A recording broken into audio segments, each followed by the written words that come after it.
इनका दिवालियापन दिख रहा है, जिन्हें अभी तक औरंगजेब और महाराणा प्रताप में, अकबर में, इनमें फर्क ही नहीं दिखा। पूरी दुनिया में सनातन के साथ ये हुआ है, हम जब जब बटे तब तब घटे। अब जिसने जो कर्म किया है उसका भुगतान तो भुगतना पड़ेगा, और केजरीवाल का सर्टिफिकेट किसी के पाप को बचा नहीं सकता। बॉलीवुड अभी तक मुगलों को महान बताता था, अब बॉलीवुड ने सच बताना शुरू कर दिया है। हमें 1947 में राजनीतिक आज़ादी मिली, अब सांस्कृतिक आज़ादी की ओर बढ़ रहे हैं, स्वराज की ओर बढ़ रहे हैं। मैं कहूँगा करप्ट मानसिकता इन्वॉल्व है, जिसकी वजह से कभी हम लोग को हमारी सच्चाई नहीं बताई गई। तो हमारे साथ मौजूद हैं सीनियर लॉयर अश्विनी उपाध्याय जी, इनसे जानते हैं इस मूवी के बारे में। सर, आपने मूवी देखी, आपको कैसी लगी? बहुत अच्छी मूवी है और सबको देखना चाहिए, विद फैमिली देखना चाहिए, खासतौर पे युवाओं को ज़रूर देखना चाहिए। सर, जैसा कि ये मूवी जो है पृथ्वीराज चौहान, ये यूपी में टैक्स फ्री हो चुकी है और यहाँ उत्तराखंड में भी हो चुकी है, लेकिन दिल्ली में टैक्स फ्री नहीं है। केजरीवाल जी कहते हैं कि हम टैक्स फ्री नहीं करेंगे, इस पर क्या कहेंगे? मेरा दिल्ली के मुख्यमंत्री से निवेदन है, राजस्थान के मुख्यमंत्री से निवेदन है, क्योंकि राजस्थान के पृथ्वीराज जी तो राजस्थान के रहने वाले थे और ख़ास तौर पर उन्होंने बहुत सारी लड़ाइयाँ महाराष्ट्र में लड़ी थी। तो मेरा महाराष्ट्र के मुख्यमंत्री से भी निवेदन, मेरे देश के सभी सरकारों से निवेदन है, इसको टैक्स फ्री करें। इससे कम से कम हमारी युवा पीढ़ी खास तौर पे जान पाएगी कि कितने सौरवीर थे वो, हमारे कितने महान वीर थे जिन्होंने देश के लिए क्या क्या किया है। तो मेरा सभी सरकारों से, एक तो मेरा सबसे आम जनता से निवेदन है, इसको विद फैमिली देखिए, अकेले मत देखिए, बच्चों के साथ देखिए, और दूसरा सरकार से निवेदन, इसको टैक्स फ्री करिए। सर, एक सवाल मेरा और है कि जैसे कि ये मूवी हमें दिखाई है, इसमें धोखाधड़ी भी दिखाया है कि अपनों ने ही अपनों को धोखा दिया है, तो उस पर आपकी क्या राय है? पूरी दुनिया में सनातन के साथ ये हुआ है, हम जब जब बटे तब तब घटे, हम जब जब बटे तब तब जो है वहाँ से हमारा पतन हुआ। पृथ्वीराज जी के साथ भी यही हुआ था। आज भी कुछ जयचंद हैं और हर प्रदेश में जयचंद हैं, इनफैक्ट हर जिले में 2-4 जयचंद हैं। उन जयचंदों को पहचानने की ज़रूरत है। सर, आपने मूवी देखी, आपको मूवी कैसी? मूवी बहुत अच्छी बनी है। चंद्र प्रकाश द्विवेदी जी ने अच्छा फिल्म को डायरेक्ट किया है और उन्होंने जो हिंदू योद्धा, हिंदू सम्राट पृथ्वीराज चौहान के शौर्य को दिखाया है और उनके जीवन चरित्र को दिखाया कि उस एक महान वीर राजा होने के साथ साथ किस तरीके से महिलाओं का सम्मान करते थे, उनके अंदर नैतिक बल था और वीर योद्धा के साथ वीर योद्धा का ही बर्ताव करते थे, सामने से लड़ाई में विश्वास करते थे। जैसा कि पृथ्वीराज चौहान जी ने कहा कि महिलाओं को भी बराबर का अधिकार मिलना चाहिए, लेकिन कहीं ना कहीं आज भी समाज में औरतों को वो सम्मान नहीं मिल रहा है, तो इस पर आप क्या कहें? देखिए, महिलाओं को पूरी तरीके से भारत में सम्मान मिलता है। हमारे चाहे आप इतिहास से उठा के देख लीजिए, और ये तो गलत ही बात ही गलत है कि महिलाओं को सम्मान नहीं मिला। हमारे जितने भी देवी देवता हैं उनके साथ में पहले जो देवी का नाम आता है, फिर देव का नाम आता है, चाहे सीताराम कह लीजिए, गौरी शंकर कह लीजिए।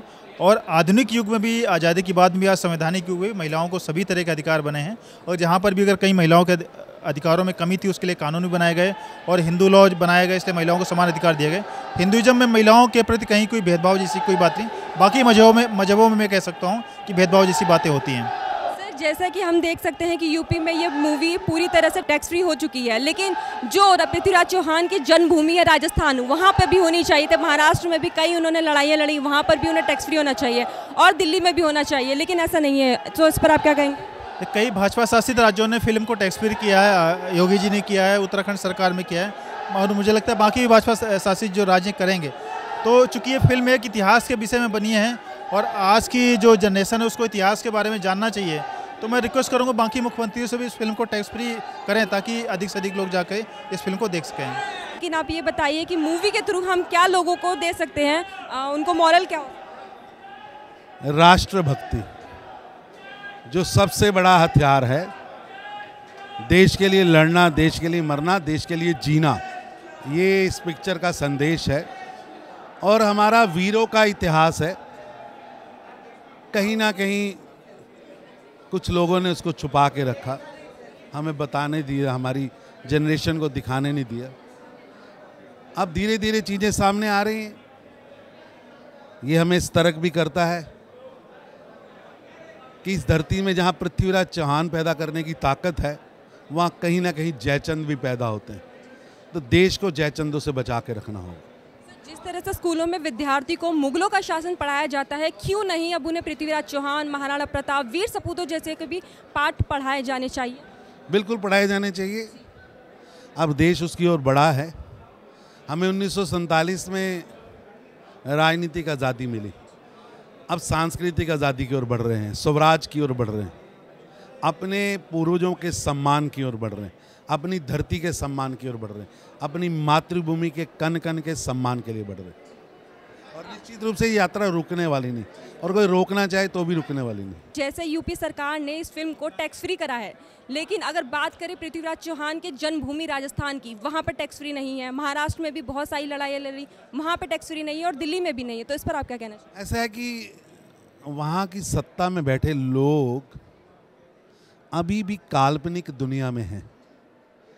उन्हें अभी भी लगता है कि गौरी महान था, इसीलिए कोई गौरी की समाध पे जाता है, कोई औरंगजेब की समाध पे जाता है। पर भारत का जन जन पृथ्वीराज चौहान, महाराणा प्रताप, छत्रपति शिवाजी, भगत सिंह, राजगुरु, सुखदेव, उनको ही प्रणाम करता है, अपना नायक मानता है, अपना भगवान मानता है। तो इनके टैक्स फ्री ना करने से इनका दिवालियापन दिख रहा है, इनका दिवालियापन दिख रहा है। जिन्हें अभी तक औरंगजेब और महाराणा प्रताप में, अकबर में, इनमें फ़र्क ही नहीं दिखा, जिन्हें लुटेरों में और लुटेरों से लड़ने वाले मातृभूमि के धरती पुत्रों में फ़र्क नहीं दिखा। लानत ऐसी सरकारों पर, और उन्हें चाहिए आगे आए, आगे आए, इटली की दास्तां से बाहर आए। मैं गहलोत साहब को कहूँगा, इटली की दास्तां से बाहर आए, अपने वीर पुरुषों को पहचाने और उनके सम्मान में, आप कुछ भी हो, किसी भी पार्टी से हो, आप भारत के बेटे हो, अपनी मातृभूमि का फर्ज निभाओ। सर, मेरा एक आखिरी सवाल और है। जैसे कि केजरीवाल आए दिन उनके बयान आते रहते हैं, अभी हाल ही में जैसे सत्येंद्र जैन को गिरफ्तार किया गया, अब उनका ये हमला है बीजेपी पर कि अब डिप्टी सीएम मनीष सिसोदिया को गिरफ्तार करने की तैयारी कर रहे हैं भाजपा सरकार। तो इस पर आप क्या कहना? ये बात उनको लग रही है कि ये उनको बात खटक रही है कि ऐसे कर्म सिसोदिया जी ने किए हैं जो उनको जानकारी में है कि जिन कर्मों की सज़ा उनको कानून देने वाला है। तो उनके पास ऐसी जानकारी है तो बताएं ना पुलिस को, सरकार को। झूठी, ये तो कल तक जैन साहब को भी क्लीन चिट दे रहे थे और प्रेशर बना रहे थे। अब जिसने जो कर्म किया है उसका भुगतान तो भुगतना पड़ेगा, और केजरीवाल का सर्टिफिकेट किसी के पाप को बचा नहीं सकता। जैसा कि हमने आज ये मूवी देखी पृथ्वीराज चौहान, सम्राट पृथ्वीराज चौहान, इसी तरह और मूवीज़ बनती जाएंगी। इसी तरह लोगों को हम बताएंगे कि हमारे जो वीर हैं, जो अभी यहाँ तक कि नामो निशान, जिनको लोगों को बारे में पता भी नहीं है पूरी हिस्ट्री जोग्राफी, लेकिन मुगलों के बारे में उनको अच्छे से पता है कि अकबर कौन थे, शहंशाह कौन थे, हुमायूं कौन थे। लेकिन क्यों हमारे देश को इन वीरों के बारे में नहीं पता?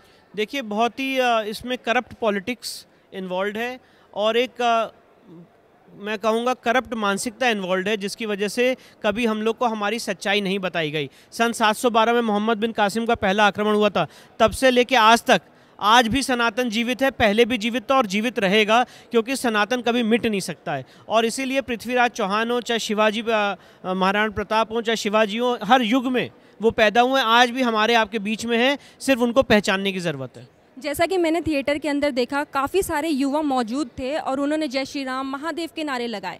तो ऐसे में आज के युवा को आप क्या निर्देश देना चाहेंगे, या फिर उन्हें क्या बताना चाहेंगे? मैं अपने युवा भाइयों को सिर्फ इतना कहना चाहता हूँ कि अपनी आर्य सनातन वैदिक हिंदू परंपरा को समझें, उसको जानें, उसको पहचानें, अपने गौरव, अपने अभिमान को वापस लाने की कोशिश करें, और जो समाज में आपके लिए लड़ रहे हैं उनको पूरी तरह से, हर तरह से, जिस तरह से वो कर सकते हैं उसको सपोर्ट करें। जैसे हमने मूवी देखा पृथ्वीराज चौहान, तो इस मूवी में आपने क्या सीखा और क्या देखा कि ये लोगों तक पहुंचनी चाहिए? देखिए, ऐतिहासिक चीज़ें हैं इसमें तो, और बहुत अच्छी बात लगी है कि किसी भी तथ्य से छेड़छाड़ नहीं किया गया, और मोरल तो डेफिनेटली बहुत सारी चीज़ें सीखने को मिलती है। उनकी जो जीवनी है, जो लाइफस्टाइल है, किस तरीके से कमिटमेंट्स को निभाया है, किस तरीके से तो वो सारी चीज़ें सीखने लायक थी। मतलब एक एक चीज़, बहुत लंबी मूवी थी, हर पल कुछ ऐसा था कि जिससे कुछ सीखने को ही मिल रहा था। सो डेफिनेटली बहुत इंस्पायरिंग मूवी है। मुझे लगता है ऐसी और भी मूवीज़ आनी चाहिए। तो अब हमारे साथ मौजूद हैं बीजेपी के फायर ब्रांड नेता कपिल मिश्रा जी। आइए उनसे बात करते हैं और जानते हैं इस मूवी के बारे में और जो आने वाली चीज़ें हैं उनके बारे में। तो हेलो सर, आपका स्वागत है। Thank you. सर, ये जो मूवी है सम्राट पृथ्वीराज चौहान, इस पर आप क्या कहेंगे? एक शानदार मूवी बनी है और एक शानदार विषय पर बनी है। बॉलीवुड अभी तक मुगलों को महान बताता था, अब बॉलीवुड ने सच बताना शुरू कर दिया है। सम्राट पृथ्वीराज चौहान जी के बारे में बनी ये मूवी बदलते हुए बॉलीवुड का प्रतीक है, और मुझे लगता है कि ऐसी और फिल्में अभी आनी चाहिए। तो सर जिस तरह से यूपी गवर्नमेंट ने इस फिल्म को टैक्स फ्री कर दिया है, तो दिल्ली की सरकार और यहाँ तक कि पृथ्वीराज चौहान की जो जन्मभूमि है राजस्थान, वो सरकार क्यों नहीं कर रही टैक्स फ्री? जहाँ पर पृथ्वीराज चौहान की मानसिकता वाले लोग हैं वहाँ टैक्स फ्री होगी, जहाँ औरंगजेब की, मोहम्मद गौरी की मानसिकता वाले लोग हैं वहाँ टैक्स फ्री नहीं होगी।